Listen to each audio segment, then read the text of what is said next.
한국 드라마 그만 보고 제발 공부 좀 해. 멕시코시티에 살고 있는 평범한 한 가족.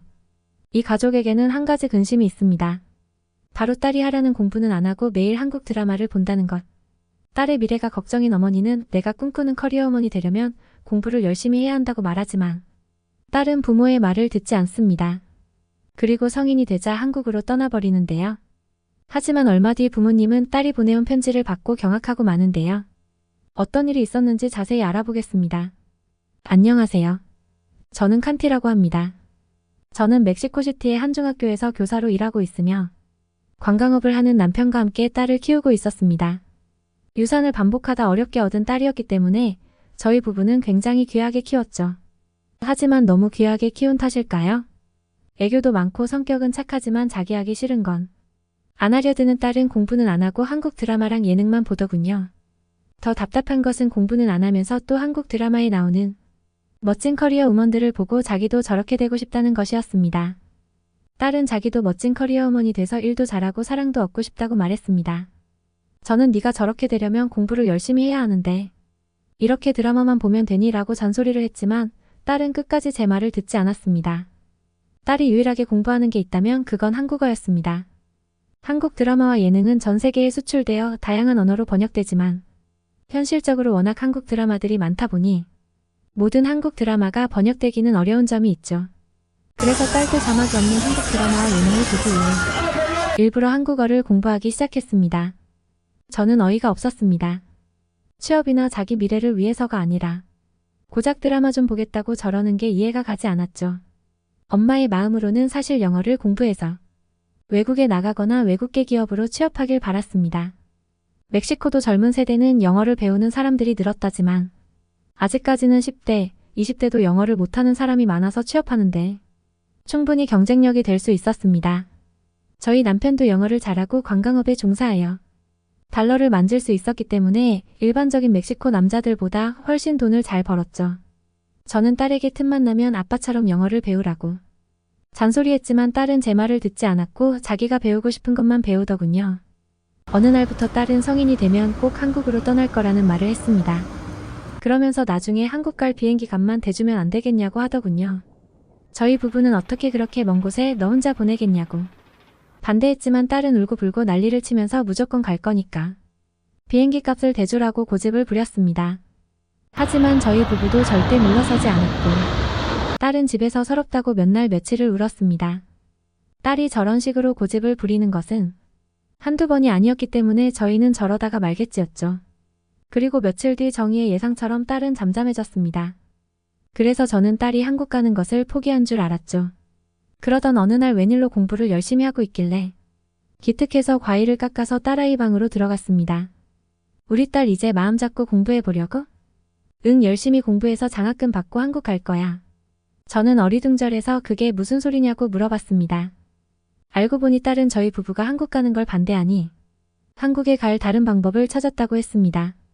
한국 정부에서는 외국인 장학생을 선발하는 프로그램을 진행하고 있었는데 최종 학교의 전 학년 평균 성적이 좋아야 지원할 수 있었습니다.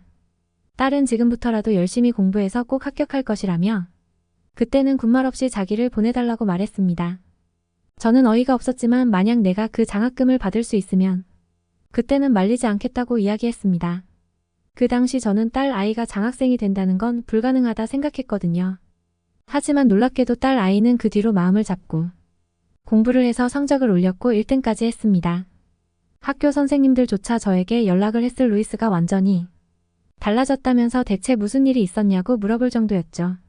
공부는 지질이 안 해도 한국 드라마를 보겠다는 일념으로 한국어만큼은 몇 시간씩 공부했던 것처럼 일단 공부도 목표가 생기니까 미친 듯이 학업에 열중하더군요. 저희 부부는 딸 아이가 고집이 센 만큼 자기가 마음먹은 것은 다 해내는 아이라는 것을 깨닫고 백기를 들었습니다. 그리고 딸에게 장학금을 타서 한국에 가는 거면 말리지 않겠다고. 혹시라도 비행기 값이 필요하면 그 정도까지는 대줄 수 있다고 말하자 엄청나게 기뻐하더군요. 정말 운 좋게도 저희 딸은 한국 정부 초청 장학생 선발에 뽑히는 데 성공하여 유학을 가게 되었습니다.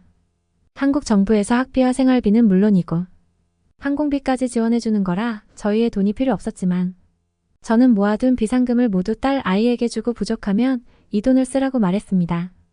딸이 떠난 후 쓸쓸함을 느낀 점은 딸이 보낸 편지와 이메일을 보낸 것만이 유일한 낙이었습니다. 딸은 이메일로도 자주 자신의 소식을 전하곤 했지만 엄마는 손편지를 좋아하지 않냐면서 가끔은 국제우편으로 편지와 사진을 보내오곤 했죠. 부침성 좋고 활발한 딸은 한국에 간 지 한 달도 안 돼서 벌써 여러 명의 한국 친구를 사귄 듯 했습니다. 그리고 딸이 한국을 간 지 3달쯤 됐을 때 또 손편지가 왔습니다. 엄마 내가 집에 선물 하나 보낼 건데 받으면 깜짝 놀랄걸. 저는 깜짝 놀라 이메일로 딸에게 생활비만으로도 빠듯할 텐데 무슨 선물이냐고 절대 보내지 말라고 썼습니다. 하지만 딸에게서 이미 보내버렸는데 라고 답장이 왔죠. 저는 딸에게 다음에는 우리한테 선물 보낼 생각하지 말고 생활비 아껴 쓰라고 메일을 다시 보냈습니다. 그리고 그 뒤로 3주가 좀 안 됐을 때 포장된 큰 택배가 저희 집 앞으로 왔습니다. 포장지를 뜯은 저는 깜짝 놀랐습니다. 눈을 뜨고 다시 봐도 박스에 있는 로고는 삼성이었습니다. 딸 아이는 삼성 TV를 저에게 보내온 것이었습니다. 저는 삼성 TV를 받고 기쁜 마음보다는 또 우리 딸이 사고 쳤구나 싶어 한숨이 나왔습니다. 세상 물정 어두운 저지만 삼성 TV가 얼마나 비싼지 압니다. 저희 집은 남편이 돈을 잘 벌어 일반적인 멕시코 가정보다 더 형편이 넉넉한데도 삼성 제품을 구입하려면 정말 큰 마음 먹고 구입해야 했어요.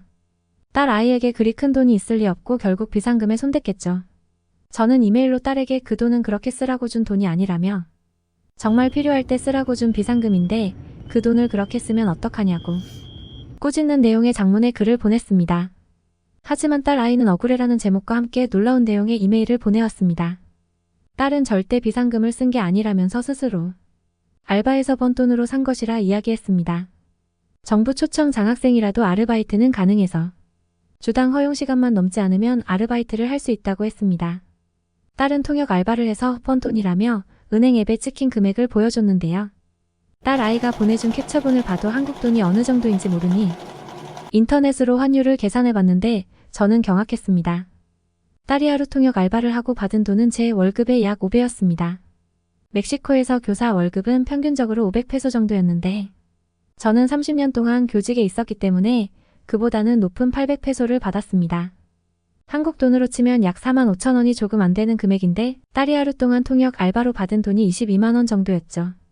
딸 아이가 6일 동안 통역 알바를 하고 132만 원을 벌었는데 제 월급의 약 30배 이상이었습니다. 저는 어떻게 이렇게 많은 돈을 벌 수 있냐면서 물어봤습니다. 딸은 여기는 점원 아르바이트를 하루만 해도 멕시코 사람들의 한 달 월급은 그냥 번다고 하더군요. 그리고 자기같이 통역 알바를 하는 사람들은 스페인어를 하는 사람들이 영어를 할 줄 아는 사람보다 더 많은 돈을 받는다고 자랑하더군요. 영어를 하는 사람들보다 스페인어를 하는 사람이 상대적으로 더 적은 데다가 특히 딸 아이처럼 중남미권 스페인어를 하는 사람들은 더 구하기 어렵기 때문에 그만큼 희소가치가 올라가기 때문이죠. 딸 아이는 중학교 때 제가 가전제품 가게에서 계속 서성이며 삼성 TV를 뚫어져라 쳐다보던 저희 부부가 생각났다고 했습니다. 하지만 저희 부부는 더 저렴한 TV를 구매했었고 언젠가 엄마 아빠한테 삼성 TV를 사줘야겠다고 마음먹었다고 해요. 더 좋은 제품이 많았지만 자기가 그만한 돈이 없어서 인터넷에서 싸게 파는 제품으로 구매했다면서 자기가 대학을 졸업하고 취직하면 더 좋은 걸 사주겠다고 말했습니다. 저는 딸 아이의 이메일을 읽고 나서 너무나 감동받아 눈시울을 붉혔습니다. 늘 항상 고집부리고 자기 하고 싶은 것만 하고 살아서 부모 속을 썩일 때가 많은데 어느새 부모를 생각할 줄 아는 어른스러운 딸로 자라 있었던 것입니다. 저와 남편은 딸이 선물해준 삼성 TV를 동네방네 자랑하고 다녔습니다. 딸 아이는 그 뒤로도 자기가 알바한 돈으로 저희에게 종종 선물을 보내곤 했습니다. 스마트폰, 전자레인지, 세탁기 등등 저희 집안 살림 상당수가 딸 아이가 열심히 돈 벌어서 저희에게 보내준 것입니다. 확실히 한국 전자제품이 왜 세계 최고라는 건지 알 것 같았습니다. 성능이 좋은 건 물론이고 장고장도 나지 않았어요. 무엇보다 집에 오는 손님들도 이거 삼성 제품이야 라고 놀라면서 구경하기에 여념 없었는데 그때마다 저도 모르게 어깨가 으쓱해지더군요. 저희 부부는 이렇게까지 안 보내줘도 된다고 집에 있는 걸로도 충분하다고 말렸지만 딸은 저희 말을 듣지 않고 부모님께 효도를 하고 싶다며 자꾸 뭘 보냈어요. 한국에는 효도라는 문화가 있어 자신을 키워준 부모님께 항상 감사하는 마음을 가지라고 가르친다고 하더군요. 한국 드라마에서도 부모님께 선물을 해주는 자식들이 너무나도 멋져 보였다면서 자기도 그렇게 할 거라고 이야기했죠. 현재 저희 딸은 한국 회사에 취직하여 자기가 그토록 좋아하던 한국 드라마를 스페인어로 번역하고 홍보하는 일까지 담당하고 있습니다. 자기가 그토록 되고 싶었던 멋진 커리어 우먼이 된 거죠. 딸 아이는 가끔 남미로 출장 올 때 저희를 보고 가고 그때마다 또 한국에서 가져온 물건들을 바리바리 싸들고 와 저희에게 안기곤 합니다. 그리고 저희에게 용돈도 자주 보내곤 하죠. 한때 부모의 속을 썩이던 골칫덩이 딸은 이제 집안의 든든한 대들보가 되었고 저희 부부는 딸 잘 둬서 호강한다고 온 동네 사람들의 부러움을 사게 되었어요. 철부지 딸을 사람으로 만들어준 한국 정말 감사합니다. 공부 안 하고 한국 드라마만 보는 딸 때문에 속상해하던 부모님이 한국에 감사하게 된 사연 어떻게 들으셨나요?